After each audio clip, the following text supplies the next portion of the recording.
morning. Welcome to the third day of Intersec Dubai 2023. My name is Mohammed Murad. I'm a Vice President of ID for Global Sales and Business Development. We are here celebrating our 25th anniversary in business. We have a vision where we want to take biometric solutions into identity authentication and deliver customers the pure identity. As you see in the back of me, we have a great pedigree of customers that are references using our technology for access control solutions, for time and attendance solutions, and most importantly, all throughout the world using our technology for identity authentication applications.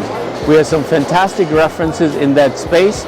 One of them is one of the largest database was created using Iris ID technology in India, where we enrolled 1.3 billion people.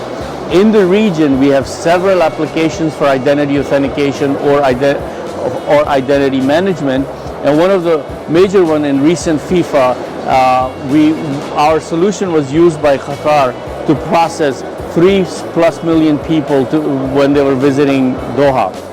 And one of the major achievement was the land border between between Qatar and Saudi Arabia.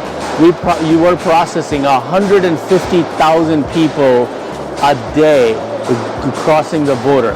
We have all the solutions, and we at Intersec Dubai, we are showing our integrated solutions from different partners to give our customer an idea how the technology can be used. I appreciate everybody's effort. Thank you very much for listening, and see you next year.